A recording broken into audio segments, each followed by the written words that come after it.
In politics, nothing happens by accident. If it happens, you can bet it was planned that way.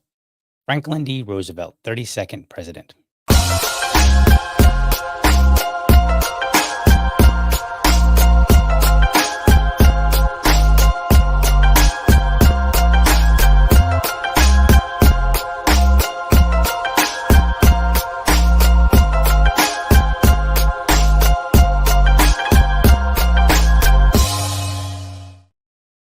All right. Welcome to another morning episode of the Liberty Dad podcast, a discussion on politics and culture.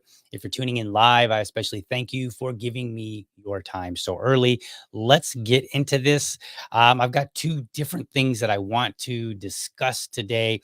First and foremost, there was an interesting appearance on MSNBC by one of our former Libertarian Party chairs of the national party, Mr. Nick Sarwark. And I wanted to play this clip and then we're going to walk through. It's like a 5-minute clip. I'm going to walk through it. I'm going to give you some of my thoughts because I have thoughts on this. Now, the first thing that some people might be asking, they might say, yeah, that's crazy. Why do we don't like Nick? We beat him and his camp back in 2022 at the National Party convention. The Mises Caucus won. Why bother? Well, even though the MC won and they beat him, I want to sound like I'm giving a grim view of the LP, but I don't believe it is in position yet to withstand a serious political attack or a fallout. And this will be more clear as we go along through it. Now, other people might kind of point out and they say, well, DL, he's just a Fed or he's a CIA agent, so like just to heck with him. Well, that's kind of silly. First and foremost, I doubt that. I doubt it because I don't have any evidence to support it. But assume for a moment that he is some member of a 3-letter agency, right? Or just consider like, hey, him and his camp, they lost the party. The party was taken over, right? Assume either one, it doesn't matter, right? He has an audience. He's got the Libertarian Political Institute, which is active politically. He was on MSNBC. If you were to look at the video clip on Twitter, in only 2 days, it has 10,000 views. Unknown is how many saw it live, right? And now 10,000 views in terms of, social media, that may not be a lot, for in the minds of some. But I want you to consider that 10,000 views is a lot more than I get and pretty much most every other libertarian gets. So that's a lot of views to be presenting about the Libertarian Party. And then he also has 14,000 followers on Twitter. So again, his reach is more than most. So I think it's wise to consider that if you see him as a political adversary, then you need to be mindful and say, hey, there are times when it's appropriate to address certain things. The other thing I want to point out is like, if you really believe that somebody is an agent for one of the 3-letter agencies, if you really believe that, then they should really be of your concern because that means they literally have the backing and the power of government, right? So like, don't say that if you don't want to take them serious. Because that doesn't even like it doesn't even make sense to say so and so is part of the CIA. We can disregard them. Oh, by the way, the CIA, well, they've done all these coups and all like if you believe the CIA is pulling coups in other countries, then you should really take one of their agents serious in our own country. I'm just saying. Or stop spreading that idea. Just just an idea. All right, so let's get into this. It's 5 minutes. I'm going to play the clip and I'm going to stop it at certain points and just make a few of my own observations. So let me pull that clip up real quick and we will see what Mr. Sarwark had to say on Joe Scarborough. I believe this was like 2 days ago. Now, speaking of New Hampshire, our next guest says a rematch between President Biden and Donald Trump is going to actually offer the best chance in a generation for a libertarian presidential nominee. Let's bring the executive director of the Libertarian Policy Institute, Nick Sarwark. Nick, thanks. Okay, so stopping right there.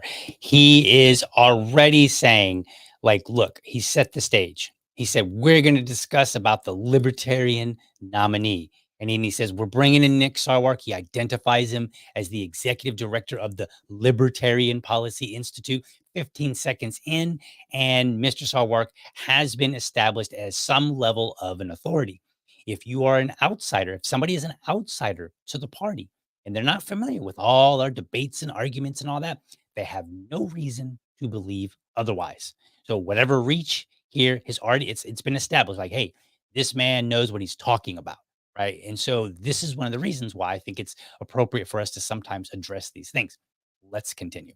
So much for being with us. I want to talk about New Hampshire first. Again, last night, hearing from a lot of New Hampshire pros on both the Democratic and the Republican side, saying that they see a weakness in Donald Trump there and that Nikki Haley has a shot. What's your view? Do you think Haley does have a good chance of winning the Republican primary? From on the ground here in Manchester, I've been watching this. I have a bird's eye view of it every 4 years. Nikki Haley is on track to have a solid second place finish behind Donald Trump because it's New England, and in New England, Trumpism is not as popular as it is in the Midwest. Okay, he's correct here. If you look up like the last election of the 6 New England states, Trump got like 1 electoral vote that was in Maine, but otherwise lost both the electoral college and the popular vote. So no argument here, right? Like Trump is not that popular in the New England states. Now, whether or not he is less popular or more popular of those who actually like him than Nikki Haley, well, that's something I would say that people in New England would have to let me know. But as far as I can tell, he's very accurate. He's very on point here. Let's continue. But the truth of the matter is, as you talked about in one of the earlier segments, America is built on an ideal that all men are created equal. And that idea, if you're willing to abide by that and the rule of law, you can come here and become an American. It's very inclusive and welcoming. And there's always been a counter strain in America. Okay. So before he goes on, let's back up here. Just a point that he's mixing ideas that most everyone agrees with. All men are created equal. Pretty much everybody agrees with that. And we believe in the rule of law. And he's mixing those ideas with ideas that Americans are a little bit more divided on, like, say, being inclusive. It's not that we aren't. It's that we're divided on what it means to be inclusive. That's the important part. So he's mixing them. He's basically like, look, here's these things all together. So you either accept the package as a whole or you don't, or you split them apart and say, hey, look, some of those things are pretty much well accepted. Some of those, there's debate on them. And here's how that debate applies. American politics of nativism and exclusion and polarization, intimidation and violence. Periodically through our history, these waves come. And that's what Trump has tapped into with an incredible focus. And I think. All right. So I oppose Trump, but I disagree that he's tapped into nativism, exclusion, and polarization. In fact, this is what I would consider to be the polite version. This is Nick's polite version of Hillary Clinton's basket of deplorables comment, right? Like he's basically said, followers of Trump follow him. They like him because he's nativist and he's exclusionist and he's polarizing. I mean, he is polarizing. So I'll give him credit for that one. So we're barely a minute in, and Trump, along with his supporters, are already painted as the bad guy. He doesn't say anything nice about them whatsoever. Isn't like, hey, they supported because, you know, he pushed back against the media that was pretty slanted against conservatives and Republicans for the longest time, which is one of the things that got him popular. If you remember, when he was running back in 2015, 2016, he got very popular because he would literally point at the cameras, the CNN, and he'd be like, CNN, you guys are terrible. You're blah, blah, blah. Right. And people loved it. They ate it up. So there's actually a lot more to that than what Mr. Sarwark is presenting here. All right. The real challenge for Nikki Haley here and anywhere past here is she is unwilling to confront the lack of integrity, the hypocrisy, the fighting against the 14th Amendment, part of our Constitution that was fought over in the Civil War, that Donald Trump represents. And so, all right. So Donald Trump represents all these negative things, and Ms. Haley, Nick Haley, will not push back against him. So again, we're continuing down this path, this narrative that everything about Trump and everybody that supports Trump is the bad guy. And so then it's now becoming, well, hey, Haley, if you're not going to push back against this guy, then like you're basically just as bad as him. That's the that is the subtext here to what he is saying. I don't think she can close the deal, not with the 25% of the just over 20% of Americans who still identify as Republicans, but with the 49% of Americans who believe in integrity and values and the rule of law.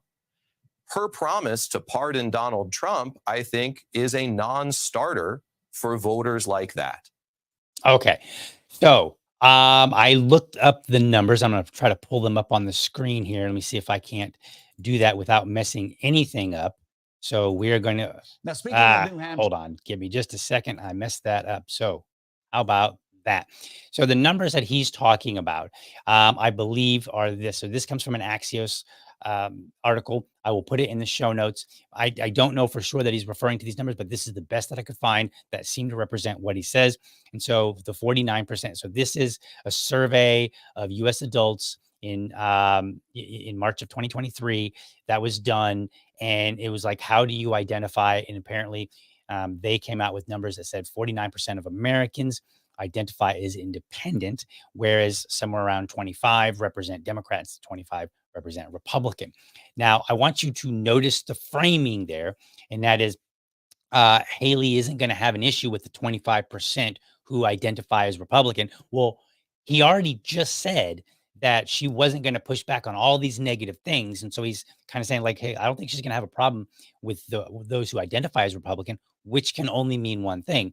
If Trump is the bad guy, she won't push back on the bad guy. And she's not having problems getting the vote from 25% of the people that are Republicans, then basically everybody that's a Republican is the bad guy. And so now he shifts and he says, but she needs to get the 49% who believe, and he said, integrity, values, rule of law. So again, he's kind of dividing people. He's like, look, the 49%, they believe in integrity and values and rule of law. 25% of Republicans, they don't. Okay. I mean, he doesn't say that, but that's kind of what's being said here. Okay. And so I think this is very useful information as we go forward. Now, it's also worth noting that the Democrats aren't in question here. So like they just kind of get left out because we're talking about this is the Republican primary, right? Like who is going to support Haley, Trump, so on and so forth. So they kind of get excluded because it's just a different party. All right, let's go back to that video real quick. And I might have to, let's see here, transition back to, and then to our next guest. Hold on, let's get up here back to where we were. Donald Trump, I think, is a non-starter for voters like that. And so, Nick, let me ask you about opportunities for the Libertarian Party. You believe that a matchup between Donald Trump and Joe Biden offers the Libertarian Party the best chance, the nominee the best chance in over a generation. I am curious. Okay. He specifically asked about the Libertarian Party, the party, twice. Okay. It's very important.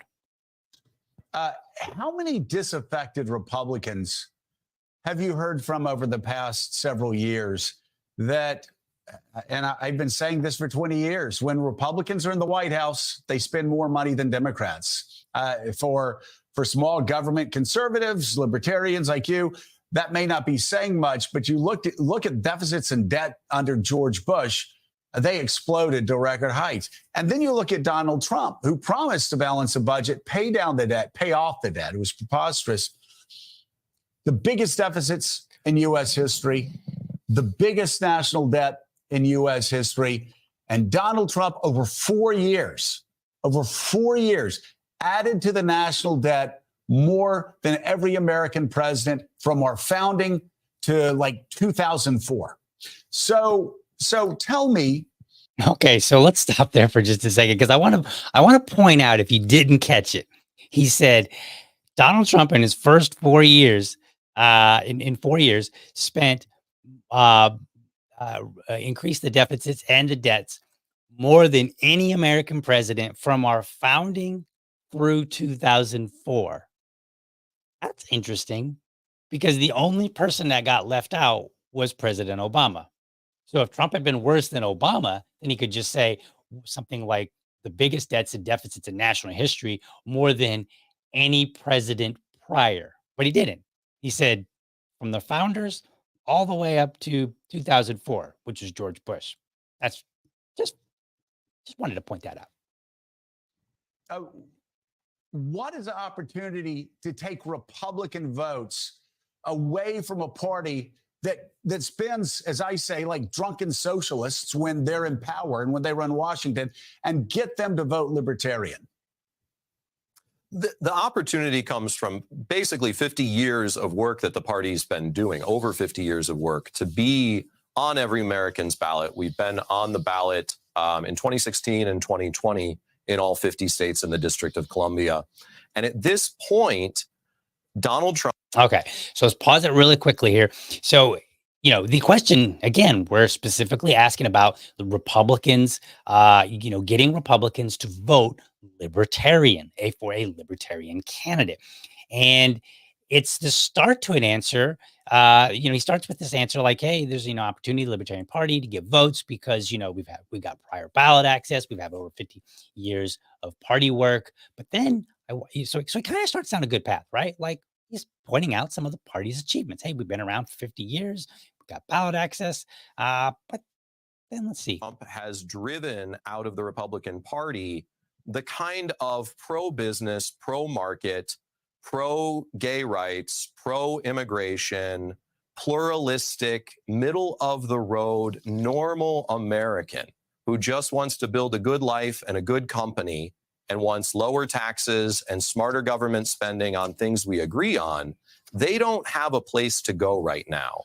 Oh, that's interesting. So he describes a type of American that probably most Americans would agree. Yeah, that's me. I'm middle of the road. I just want to do my business, and he describes this thing as, like something that I think that if I went out on the street and I said, hey, do you think you're one of these, this kind of a person? They would say, yeah, that totally describes me.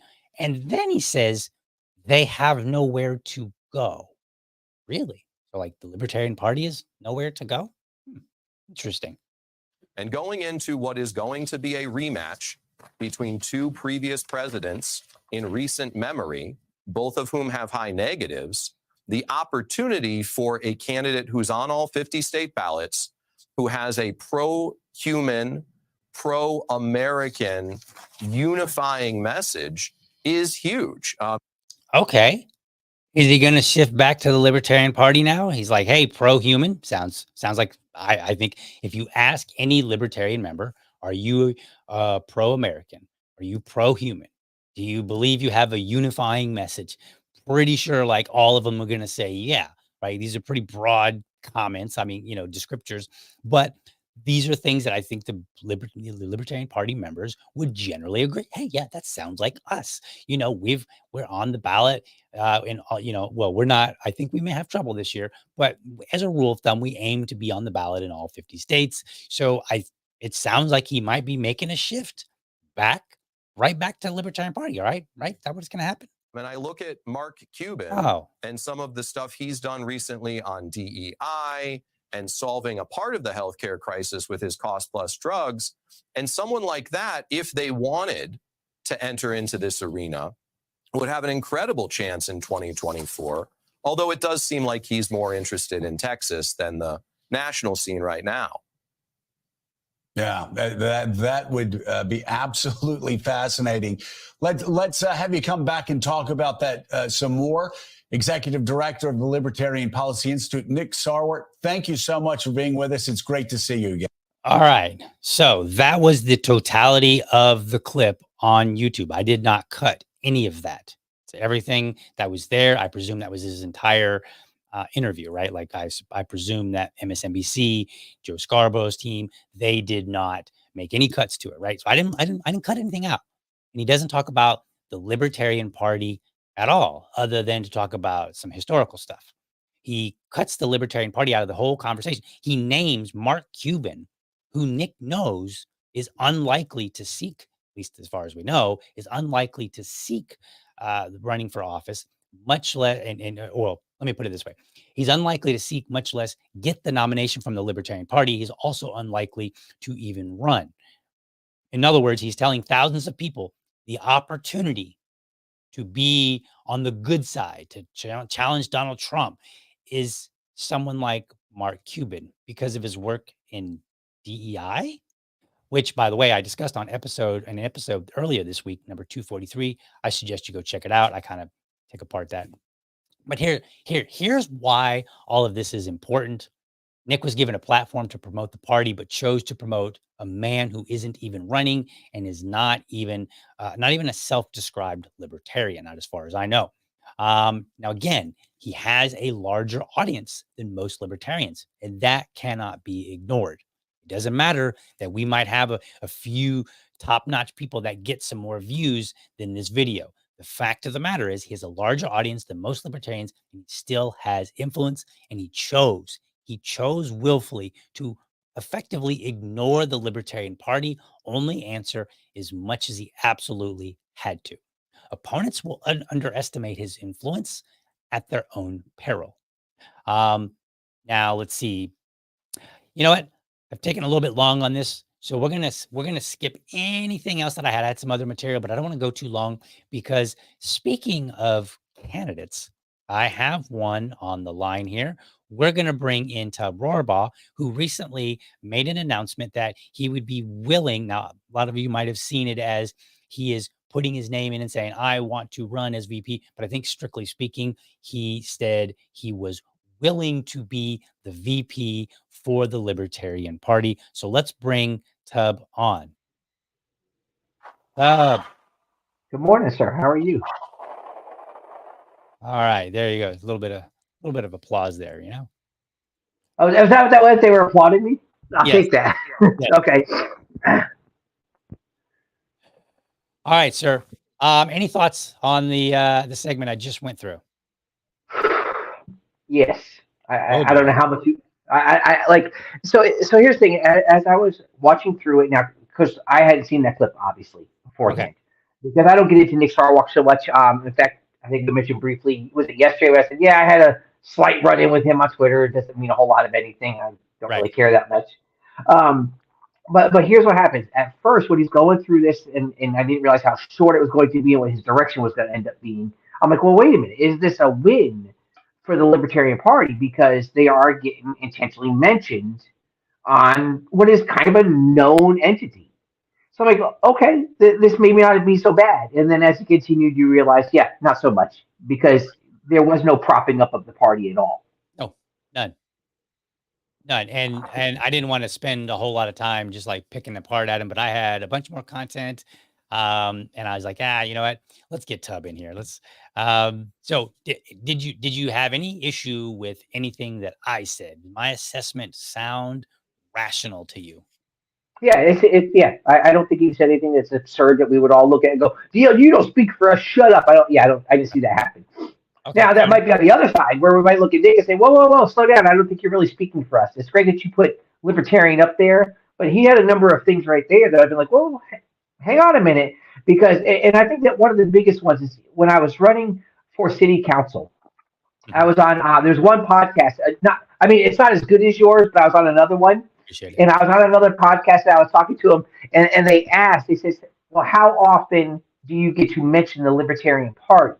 I said, well, my race is actually partisan, so I can mention it whenever I want. I said, and I tend to, no matter where I go, I'll be like, hey, I'm Libertarian, and I make it very well known that this is who I am. Yes. And part of the problem was there was somebody else who was running for another position here in the state, and it seemed like they didn't want to mention the party at all. It was almost kind of like the Sarwark thinking, like, oh, here I am, I got a platform, but I'm not going to mention the party. I'm going to push me, as opposed to bringing the whole party around. Right. And that's my thing. I'm like, look, if you get invited on a show and you're specifically asked about the Libertarian Party and you claim that you're a libertarian, then maybe you should present the Libertarian Party as asked and prop it up, right? Like I do it all the time. I don't get invited on big shows, or even, medium size shows. But when I'm out and about, like what you said, I will frequently tell people like, oh, they'll be like, hey, what do you do? And I'm like, oh, well, I do this and I'm a podcaster and blah, and then they're like, oh, wow, what do you talk about? Oh, I talk about libertarian stuff. Oh, yeah, really? I'm like, yeah, I'm actually the chair of the Libertarian Party here. Oh, wow. And like, it takes all of like 3 minutes. And I'm usually in a conversation with somebody about Libertarian Party, and I'm discussing some of our values and what we believe in. If it was during, when it was during the time of you guys running, you and the other two members, I would tell them, oh yeah, we got 3 people running for city council right now, blah, blah, blah, so I always use, my opportunities to try to push up the Libertarian Party. And if there are, and there are elements about the Libertarian Party that I'm not particularly excited about, I just leave those parts out and then talk about the good, the things that I support. And I think this Sarwark had a good opportunity to pivot. It's just when he's like, oh, there is nobody, for him to go, oh, but wait a minute. Libertarians have X amount of candidates who've already filed and they're already active. And he doesn't even have to like promote a certain one. In all honesty, at that point right there, even if there is one he is supporting, he could have mentioned it right there. And be like, hey, we have this candidate. And so here's what's funny. So yesterday I had a phone call and I was talking to the gentleman and we're dealing with some city issues. And so we had an inspector that came by and I was talking to the inspector and I said, listen, in the middle of that conversation, I go, here's the thing. I says, as a libertarian, all of this is killing me. I think all of this is absurd. And he says, hang on. He goes, can I tell you something? I'm like, sure, go ahead. He says, he goes, my neighbor is a retired brigadier general, which we know that's a pretty big deal. Right. And he said, listen, he goes, a few months back, we were talking, he's like, I've always considered myself a conservative. I said, okay. He goes, but this retired general, he says, he started talking to me. He goes, he asked me about 10 questions. And by the time we were done, he told me, he's like, you're libertarian. Like everything that you believe is libertarian. Right. And he's like, I don't even know what that meant. And I'm like, okay, so then I took advantage of the opportunity. I'm like, okay, well, listen, this is who I am. This is what I've done. This is what I got going on right now. And so it's kind of like when you get that opportunity specifically, you would bring it up, even in our small little worlds. So imagine if we had a national show. Like that seems like the best opportunity to bring something like that up. And I think that is very much where he failed. Yep, absolutely. And I don't think the man is a dummy by any means. I think he was very intentional about all that. So that was not by accident. Hence my quote at the beginning of the show. Do you think that was his implementation or the show's? Where they kind of like, hey, listen, just be easy. We're not trying to get you on here to promote candidates. And this is just me asking about the benefit of the doubt, and we know how the media is. And so is it possible? In that case, you could, I'm going to have a hard time saying it's possible. Here's why. Okay. Joe asked him, what chance does the Libertarian Party have with he's literally opening the door. Right. Now, if they said, hey, don't mention a specific name, and he could have been like, yeah, we've got a number of candidates that people might find interesting. And I encourage them to go to lp.org or, whatever, and check and dig in and see who they are and see if there's one that you can support. Like all he had to do is just make a general comment that suggested, but instead he specifically chose Mark Cuban as Yeah. after the setup. Again, there was a huge setup, like Republican bad, like everything about the Republicans was negative, right? And we're not talking about the Republican Party or the No. party leaders, right? We're not talking, like, I'm all about bashing some politicians, so that would have been fine. But he was talking about, but he included the Republican voters as well, because he talked about the 25%, and he said people have no place to, the 49% that believe in all these great things, they have nowhere to go. So he literally said, like, your only option is somebody like Mark Cuban. Your option wasn't the Liberty. So it was like a total shift. And I thought that was highly inappropriate for somebody that's going to go on and accept this opportunity to talk about, as a representative of the Libertarian Party. And I know people might say, well, he doesn't represent. No, when he's on that show being asked about the Libertarian Party, he is a representative, whether you like it or not. You don't get that. You don't get to just say, no, he's not a representative. Okay, well, guess what? In the minds of all the people that watched him, he was. Yeah, because those people don't know the issues of him inside the party. They don't see the opportunity that he had. They're not going to see that. They're going to go, oh, it sounds like the Libertarian Party wants Mark Cuban to run. That's how they're going to see that. Right. And here's the thing. That's how I saw it. Right, and even if Sarwark falls on one side or the other inside of our own party, so we're pretty wide based. He has candidates, active presidential candidates. He can kind of pull one from either side. Right. And go, hey, we have this candidate right here. So if he's gearing himself towards a certain audience, which is not unheard of on that show like that. So you know what you could do? You could pull out an active candidate that we have that might be that the people on that side might be interested in. Right. But you completely didn't do any of that. I see that right there. It was a great opportunity that was squandered. I think so. And I think it was intentional. All right. So we're talking about opportunities. Now, you have put yourself out there as somebody who's willing. Was I correct on that? That it was specific that you were willing, but you're not necessarily seeking. Tell me about what your thought is, where you are with this. Tell the audience. I'm giving you the platform, so make sure you talk about the Libertarian Party. Don't shift on me, okay? Because I'll have to cut you off. Okay, so 20-something years ago, I was a Democrat. I think we should talk about all the Democrat candidates that are coming up. So, all right, so here was my thinking. I kind of laid out the video a little bit. I was kind of like, hey, you know what? I've had these conversations. This is where I'm at. I'm trying to figure this out. But I'm not going to, like I said, I don't see myself running around from state to state to state, and not for a VP position. Okay, like I don't want to see myself raising money when that's money that can be used for other things. Okay. You know what I'm saying? That people could use in their own house in all reality. Or maybe they want to donate it to the presidential candidate, to the party, or even if they want to donate it to the Libertarian Party, they can. I said, so for right now, I was like, there's no reason to do all that running around for this position. So I'm kind of willing to. You mean before the nomination, correct? Before convention. Yes, sir. Yep. Now, I fully understand that. In fact, I had that breakdown put to me pretty clearly. That says, hey, you understand that if you get this, here's the expectation. And I'm fine with that. Okay. And you understand, like, for me, it's not a matter of, I have a certain level of freedom in my calendar that I can kind of move around. And I could go to these things, but I'm like, it could be a large waste of money. Right. And I don't want to waste people's money, in all honesty. So my thinking says, I'll have these conversations wherever I can. I had an invite up to another state convention, not to speak or anything, just like, hey, why don't you come on up and kind of see what we have going on, stuff along those lines. And I'm like, you know what? I think I'll wait. And just because I'm like, hey, I have this willingness to go, I can start getting the word out there a little bit. And ultimately the party will decide about, hey, if this is a guy we want to get behind or not. And so that's kind of my thinking, in all honesty. And I don't know how far you want me to go into this, because I could explain my rationale behind it, because some of it you actually talked about in the Sarwark clip. Because what I've been saying is what you showed in that graphic about how 49% of the people are saying, I don't want anything to do with any of them.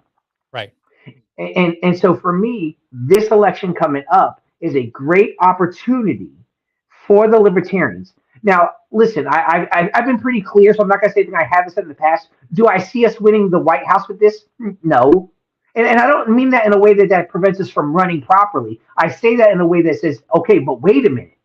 We have a huge opportunity to get the word out and the messaging of the party out now during this election. Because this will be the time when people go, I'm willing to listen to somebody else. Like, I'm willing. And my thinking says this. Even if they say, hey, they get a little gun shy about top ticket national party type stuff, like presidential stuff, they might go, hey, wait a minute. I've heard of these libertarians now. I like what they're saying. Wait a minute. I have one running in my city council now, or I have one running for mayor, or anything along those lines, so that now we can effectively move the word of who we are inside that 49% who might be a little more willing to at least start listening to us. Right. Because my biggest complaint has been that we have done a horrible job about getting our word out. For a party that's been in place for over 50 years now, when I was running for city council, I should not have had so many conversations explaining who we are. Right. That should have long, especially since we have presidential candidates each year. So this is not a conversation I should be having to have. So that means that in the past we have failed. So the way I see it now is this is an opportunity, because right now there's a chance that not everybody's just falling into their camps. They're not just saying, I'm only voting for this guy. So if you notice, like, this could be the year of third parties overall, in all reality. Right. And so if we have some attention coming into away from the duopoly, that could definitely be to our benefit. And so I say, let's take advantage of it. And so for me, this election time coming up could be about messaging. It can be solely about, let's get a couple of good messengers out there. Right. They can say, this is who we are. This is what we believe in. This is why you should consider us. This is what we have going on, and work it from there. Right. And something might just be able to happen starting the next cycle, and then anything down ticket moving forward. Right. Well, I want to point out to people, just, I know that, the Libertarian Party members who are very active in the party already know this, but for third parties, at least our party, the presidential and vice presidential positions still play a major role for several reasons. Number one, if we could get the White House, well, then yes, we would go in there and Javier Milei that, right?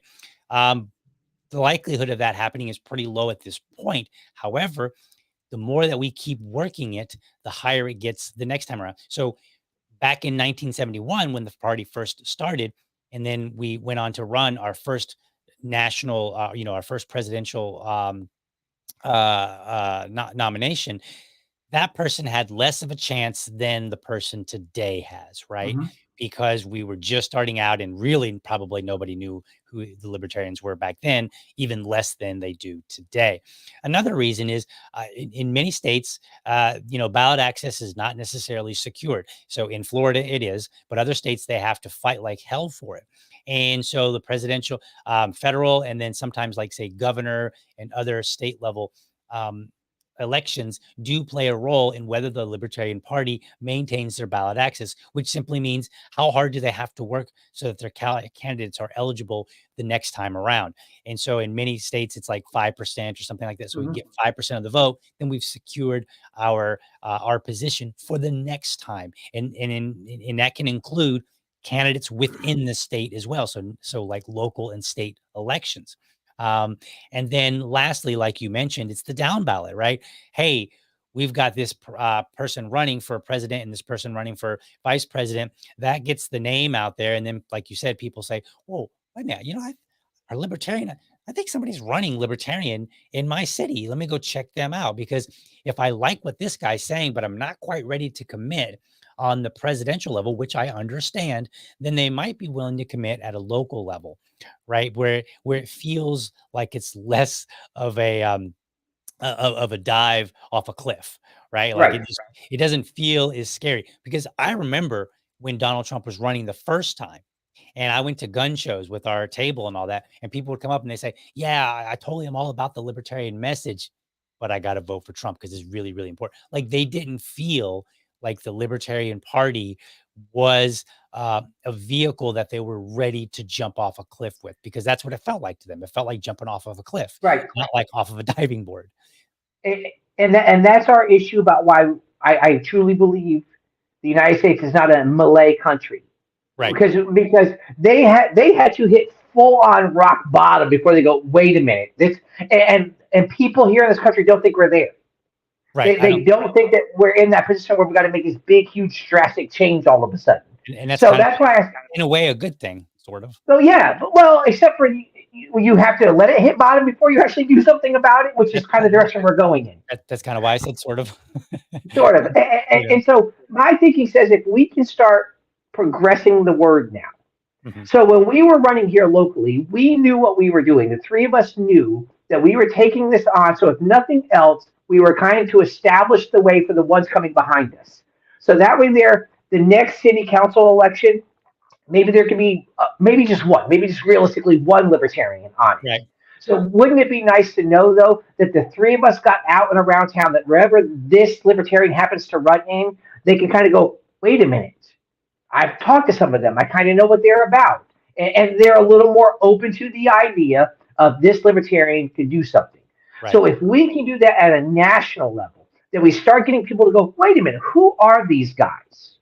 And then even if then they start going home, reading some stuff, watching some videos, finding out what's going on, start going, hey, wait a minute. That's not what I thought this was. So if we can start that, right. If we can just start that conversation where they start looking things up and start going, hey, wait a minute. Then to me, that's a successful run for president and vice president. If we can start getting that word out where they start going, hey, wait a minute. That's the win. And I think that, unfortunately, as libertarians, what we tend to do, we want this all or nothing mentality. Right. And I'm like, and I keep saying all the time, I'm like, guys, let's take incremental wins. Like small victories are still victories. Right. And so if we can progress the party a little bit, that's a win. So that ultimately, when we finally get to that point, I think that clearly we're going to have to win down ticket offices far more than we have. Yes. For any chance at the presidency. Correct. And so I see the importance of down ticket offices. And so this is our chance to basically say, okay, here's who we are. And now we have this huge audience to pull this off with. Right. And so that's why I say that whoever gets the presidential nomination and when I get the VP nomination, our purpose is to go out messaging. Our purpose is to intentionally see who we can get from outside the party, inside the party. Because wherever you look with libertarians, our numbers always sit in this area because we're so content with just dealing with ourselves. Mm-hmm. Well, if we want to be effective in what we're called to do as a political party, we have to get people into the party. And so I look at that and go, okay, if we can get the right people out there, somebody different than what we might usually put up, they might actually bring new people into the party. And I think that has to, over probably the next couple election cycles, that has to become our focus. Get new people in. And if we're not going to be content, if you will, with incremental wins, and we always just want the end game, settle down, libertarians, because this right where we are is right where we're going to stay. So just be happy with where you are and leave it alone. But if you say, hey, wait a minute, we have opportunity and we want to be more, then it seems like we got to take advantage of these opportunities then to say, hey, this is our chance to get more in. So we have to find a couple voices. I say a couple because obviously that's all we're talking about here. We have to find a couple voices that we go, you know what? They can present the word and they will reach a new audience for libertarians. All right, a couple questions here. Okay. Number one, you said, hey, this is our opportunity to get some messaging out there, and then hopefully that messaging will transfer to some potential votes down ballot. So let me ask you, what does that messaging look like? In other words, what are some of the key things that you envision a presidential ticket from the Libertarian Party talking about to get the attention that would make that transfer and to even potentially get some votes that, pull some of that 49% or even some of the 25 and 25% from the Republicans and Democrats? All right, watch how easy this can be answered. Let's stop talking about the things that interest libertarians. Okay. Because here's what I'm saying. We have a lot of ideas that fit into our area. We go, right, we need to end that stuff. And we're right. Let's be very clear. We're right. But we harp on these things. And here's the thing. Some of these topics are things that most Americans don't care about. Like my wife's not a libertarian, and so there's certain things that, so there's certain things that I got me a non-libertarian. There are certain things that we talk about that she doesn't care a lick about, but we get pretty amped up about it. Mm-hmm. So we have to learn what are the issues, what are the real issues that people are dealing with in the country, day-to-day type of things, because in all honesty, those are the things that we concern ourselves with. We look at day-to-day things. And so I think that if we can focus on, I saw that, and if we can focus on those, if we can focus on those day-to-day things, those and once again, it is reducing inflation.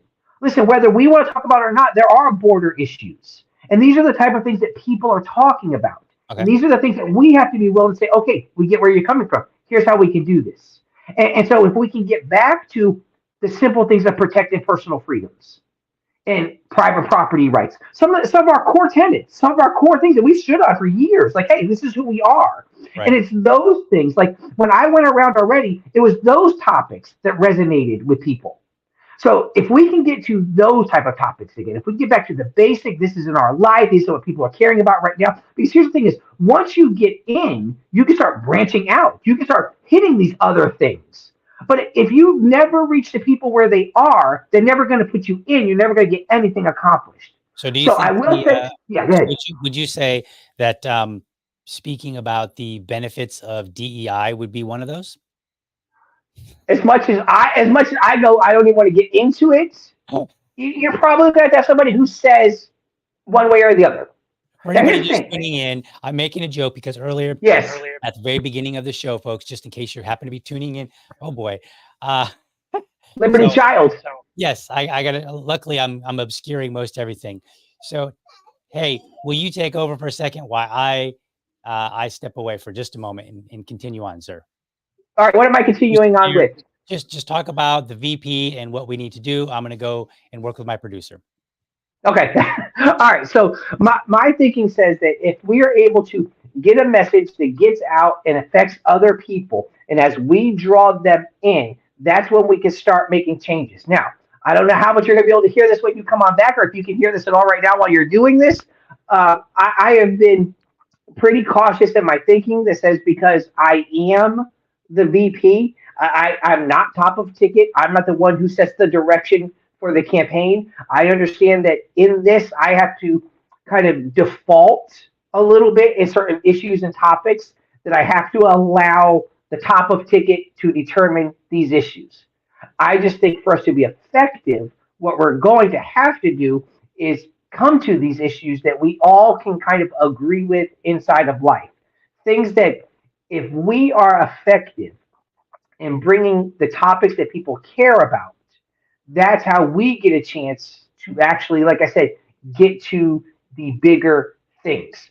So in my run, I'm looking at this as an opportunity solely to say, this is who we are. This is what the party is. And I think that if we can start doing that effectively, meaning not so much of what we've done in the past even, if we can start effectively telling people, this is who we are, this is what we offer, that will lead us and prep us to get into the what's to come, the forward of the party. And I think that has to be our focus right now. Our focus right now has to be, how do we forward the party? Awesome. I didn't catch what you just said a few minutes ago. I was taking care of my producer. We are in good shape now. You'll watch it on playback. Yes, I can watch it. I'll watch my own show on playback to see what happened on the show. Right. So, hey, you know what? No shame here. That is what it means to be a Liberty Dad. You take care of your children first. And, you know, I'm not ashamed of it. And besides, when your producer comes in, you do what your producer needs. You better do it. Yep. Is that way it goes. All right. Awesome. So I had another question, but I have since forgotten what that question was. Is there, you know, did we, you know, we're getting close to the top of the hour. Did we cover everything for you, sir? I believe so. When you go back and you'll listen to this, because I'm sure you're like, hey, I got to find out what Tubbs said. It's probably amazing.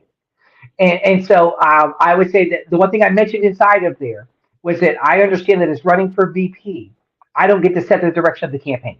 Right. Right. Like Right. I have to carry the water of. Right. And so my thinking says, okay, you know what? If I can understand that I don't get to make the direction of this campaign, carry the water of the other one, but do it in an effective way. Do it in a way that people go, hey, wait a minute. It kind of makes sense. I didn't realize that's how because we tend to get painted as these kind of way out there type of people. It's like the Libertarian Party. When most of the time you've seen the memes where it says, hey, this is what people think of libertarians. This is what we really are. And we're complaining about our sheds and our backyard. Yep. And that is the reality of it. Like I had a 45-minute conversation with somebody that's dealing with things in the next town where our church is, in the next town over. And it was all about that. It's all about the smaller things. Right. And I'm like, this is actually what libertarians care about. And I think the more that we can get that out, the more we can kind of show people we're not this crazy extreme that we often get painted as. We care about the thing. The thing is, in our day-to-day lives, we tend to care about the things I say we need to draw more attention to. Right. You know what I'm saying? Like you and I, when we get together at these different times, we don't sit around and have these extensive conversations about ending the Fed. That's like true. We don't. But what we do talk about is, hey, what's going on here? How can we make that change here? How do we spread the word here? And I think that if we can do that same thinking at a large scale model, we might accomplish something this time. Awesome. Hey, I don't have my question ready, but there is a question in the comments, and I want to throw that up there and see what your take is on it. So it says, it's from that Libertarian Lady Tub. What if you are picked for VP, but you don't agree with who the delegates pick for president? Good question. Okay, so it was explained to me from the start, from wise counsel, who said, listen, you never have to say yes. They can vote you in, and if you don't agree with top of ticket, you can go, hey, I'm out. And I can always remember that. But here's the thing. I think that we have to be able to show that as a party, somebody can be different. And we can still kind of function and accomplish goals. Because I think that when I tell people all the time, our number one thing is libertarians. We might have a lot of different beliefs inside the party, but I think we all tend to hold to not government. Not government. Like we don't want government to be the catalyst for things. And so I think that even if there's differences in between what my position and whoever the presidential candidate is, I have to default. I have to be willing to default to their type of thinking. But I think that I don't think I have to like push my thinking completely aside.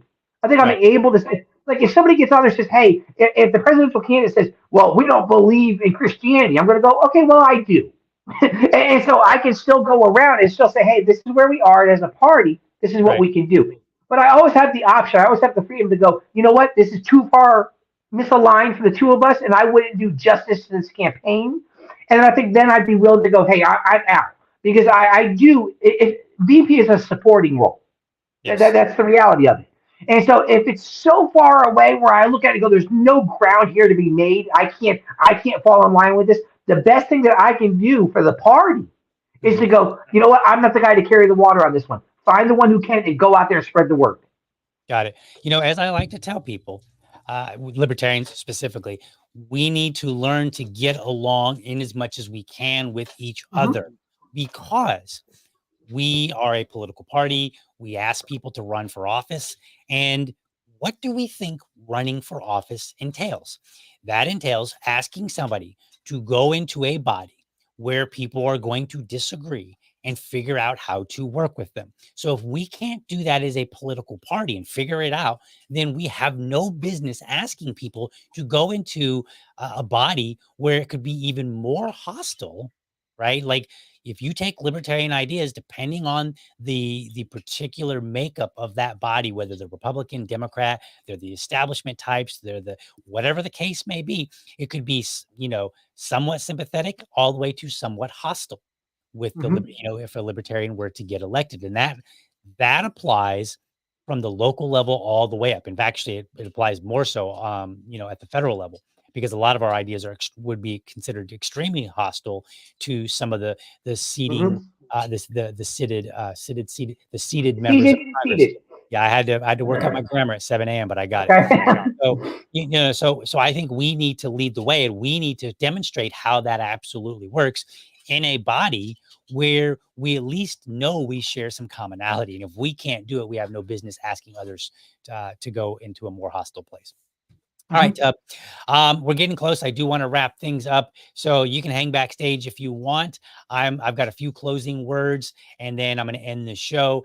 Thank Okay. you, sir, for being on. People, they can find you, Tub Rorabaugh, on Twitter, TUBRORABAUGH. Is that correct? That is Awesome. correct. Yes, sir. Awesome. Look at that. I'm not doing so bad for so early in the morning. This And, decaf and then is really kicking in.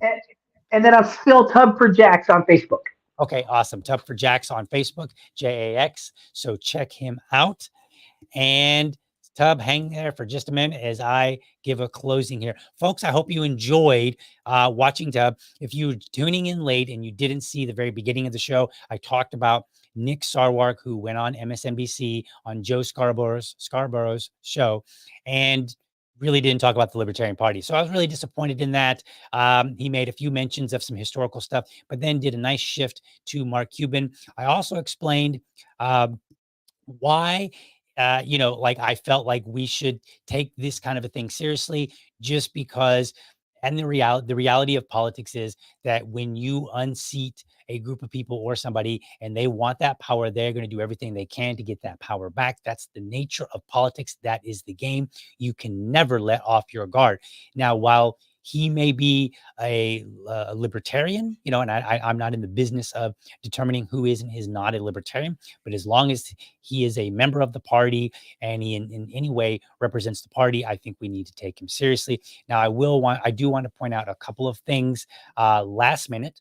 Not want to say last minute, but to end the show, a little bit of a warning here to follow up on my view that we should take people who get a national platform relatively serious. So I want to show something up on the screen here. So let's put this up on the screen. This is just a few months ago. Mr. Sarwark says giving a party over to the loudest activist has certain effects. He's certainly making a reference to the Libertarian Party. Then this person said the GOP wasn't the only party who went down that path. And then Mr. Sarwark says the Libertarian Party will expel their MAGA wing before the Republican Party. Bet. Okay. So I think we should take that serious. Why do I think we should take that serious? Well, think of it this way. Here's a comment that I made in a private chat. I'm not going to tell you who, and you have no idea, but I was having a conversation in June of 2021 with somebody, and we were talking about the sudden dissolution of multiple caucuses in the Libertarian Party. And in that conversation, here is what I said. I said, one final thought before I focus on packing, because I was getting ready to leave. If I wanted to back the Mises Caucus in the corner, the best way to do it would be to have it branded a hate group from the ADL and the SPLC or the LP itself, with a takeover as evidence. That language may come back to haunt, and resignation as more. In either case, the Mises Caucus will object. Those who dislike the Mises Caucus will proclaim vindication, and many in between will distance themselves purely for the optics. I hate to be all conspiracy, but the more I think about this, the worse current events look. Anyway, I'll be on my way now. Let's hope I am wildly wrong. Now, again, that was in 2021, and I want to point out this.